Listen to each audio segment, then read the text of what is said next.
Hi, I'm Tim. Welcome to Watchbox, and thanks for logging on. If you love this watch, email me, tmosso@thewatchbox.com. It's in the description below.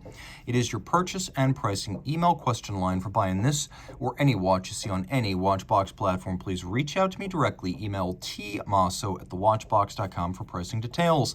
Today, we're discussing a great watch from a brand we hardly ever talk about on the channel, and that's a real shame, because Jaquet Droz is one of the Swatch Group premier brands alongside the likes of Blancpain and Breguet.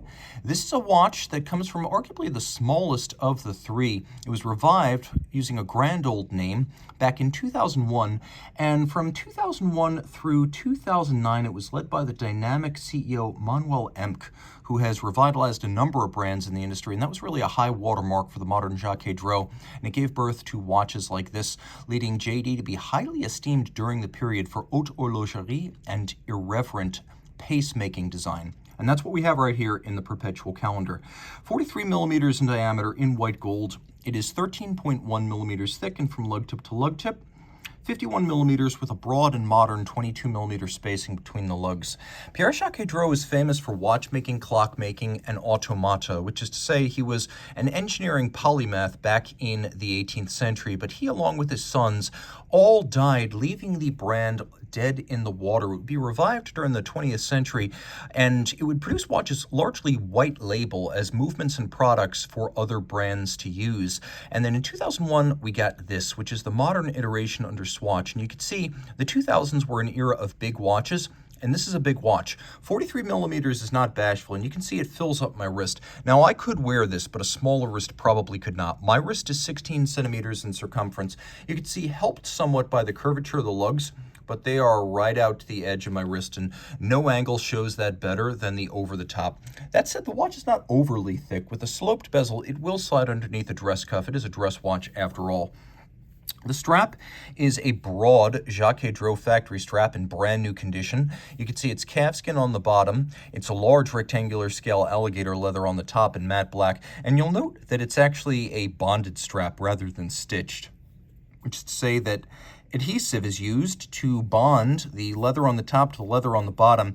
It creates a seamless look that thins out the strap and gives it a luxurious all-of-a-piece appearance. We have a matching white gold buckle here. You will note that this watch uses gray gold, which is a type of white gold that is white all the way through and never needs rhodium plating, and that's a wonderful thing. This is what you find on Rolex, Patek, JLC, Grubel, Forsey. You really don't want rhodium-plated white gold in this day and age, and so JD, even back in the 2000s and 2010s, doing things the right way.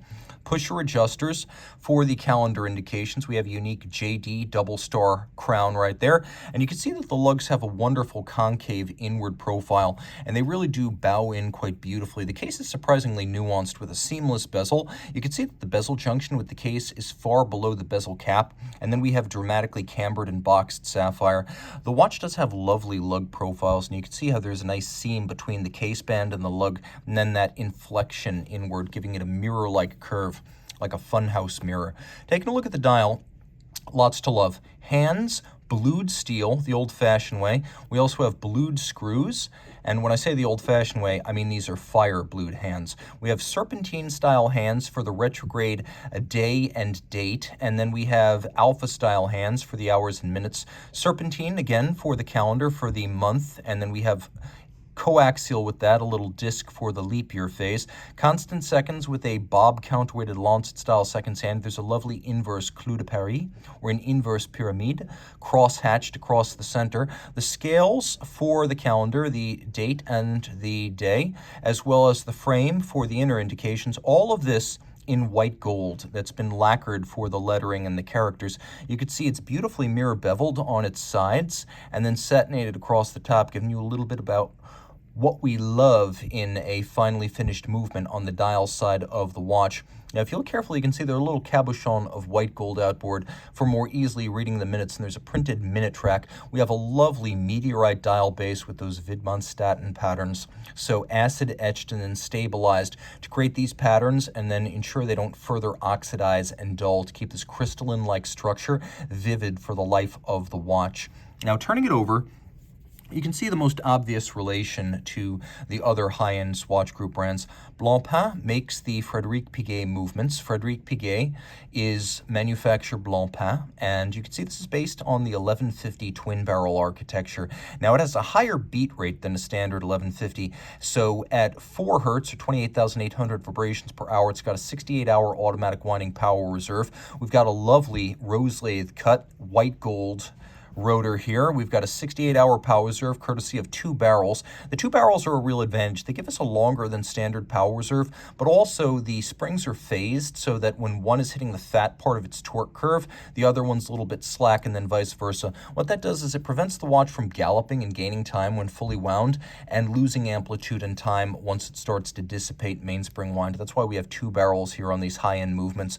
Adjusted in 5 positions, that is the high horology and chronometer standard. All this pivoting on 38 joules. Also nice to know, we have lovely original Jaquet Droz calendar complication. So you get retrograde days, retrograde date, and then you've got the month and the leap year phase. This is a perpetual calendar. So it can deal with irregular length months, it can deal with leap years, it can deal with February 29th and the turn to March. So you don't need to reset this calendar system until the year 2100.